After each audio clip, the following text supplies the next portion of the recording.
Joined on the floor now by the senior producer of Star Wars Battlefront. Thank you for joining us, Lena. Thank you.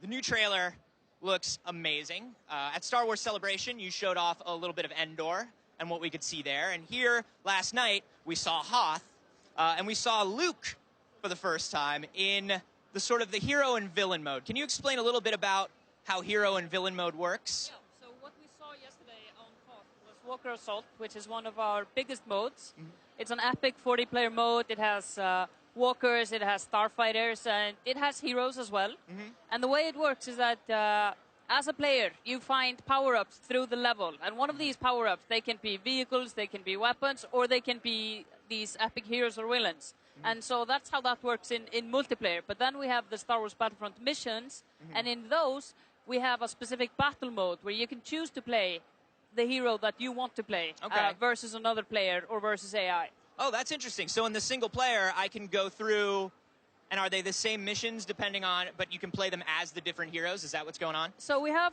4 different types of missions. Mm-hmm. We have the trial missions where you play as infantry and you learn how to, or you play, you control different vehicles, mm-hmm. or you get to play as a hero or as infantry, and you learn sort of the base mechanics of the game.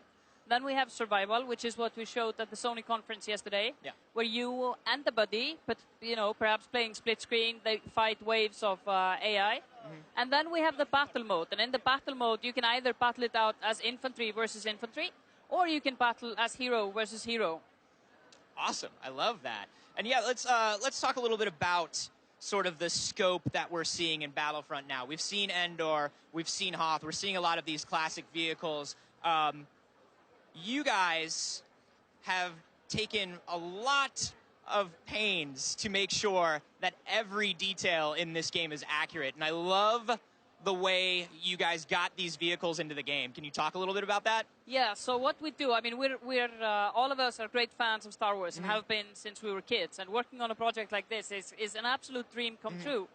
And the fact is that we've got this amazing relationship with Lucasfilm. They've opened up the archives. We get to go there. We get to be around all of these original props. So mm-hmm. whether it's Darth Vader's helmet or a lightsaber or the stormtrooper outfits or even the models for the X-wings or the AT-STs, we get to handle them. And we use a technique called photogrammetry, which is basically taking a lot of photos of a specific object from different angles, and that enables us to translate these pictures through software into 3D models that we then work on further to get them into the game. And which basically means that for the prop in question, we're bringing you that actual prop into the game. That's so great. And so if I'm playing as Imperial, and I've got these walkers, and they are the photorealistic walkers in the game. How much control do I have over individual walkers? I heard that you can set some navigation. Am I necessarily piloting a walker? Well, we have the AT-ST walker and the AT-AT walker, mm-hmm. and both of them work in the same way as the heroes. They're power-ups that you find in the maps, and that's how you get to take control. So in the smaller one, in the AT-ST, you take full control of the vehicle, you control the weapons, you control all the navigation, etc. Mm-hmm. In the AT-AT, you're basically an AT-AT commander. So you control the guns, you can call down an orbital strike, and so you're incredibly powerful, but you're going down a set path in the map mm-hmm. because you're the object of the game mode. Yeah, that's so great. That is so great. And you guys have done some really wonderful stuff to kind of even things out. I noticed with the walkers, I'm not going to be able to just damage a walker, but there are certain things that I can do on the Rebel side to kind of even the score. What kind of things can I call in? So as the Rebels, you have to control in Walker mm-hmm. Assault, which is this epic mode, which has to do with the walkers need to take down a specific objective, mm-hmm.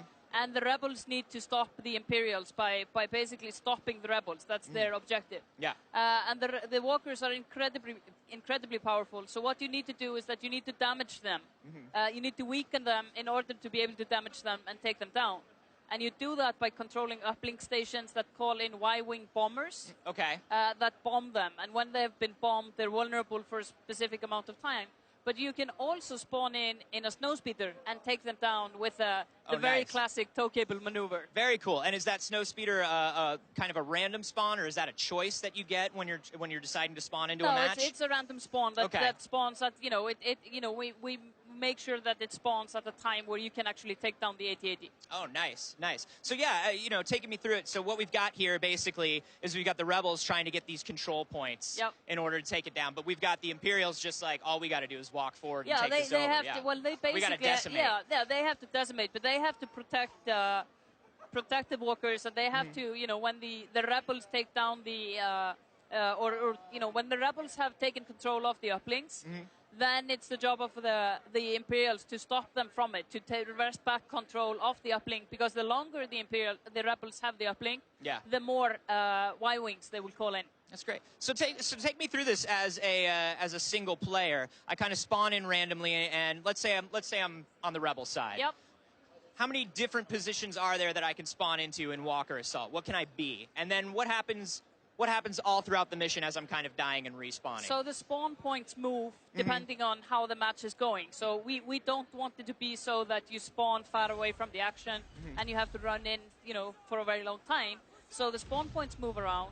You always spawn in as yourself. We have these star cards basically that you get to bring into the match with you. So before you get into the match, you choose 3 cards. That's basically your equipment in addition to the blaster that you have. So you have your blaster, then you have 3 star cards, and they can be shields or grenades or jump pack, different weapons. So you basically create your own class. Oh, nice. And that's how you go in. So you don't select a predetermined class, you create your own depending on the mode and the map that you're playing and how you want to play. So I'm always me, but depending on where we are in the match, I'm maybe me as a snowspeeder pilot, I'm maybe me as like infantry. No, you're always infantry. You're always infantry, but, you know, becoming, you know, spawning in a vehicle or getting to be a hero, those are the power-ups that you find through the level. So you find vehicle power-ups, or you find hero power-ups, and that's how you become the hero, or that's how you get into an X-Wing or a TIE Fighter or an AT-AT or an AT-ST.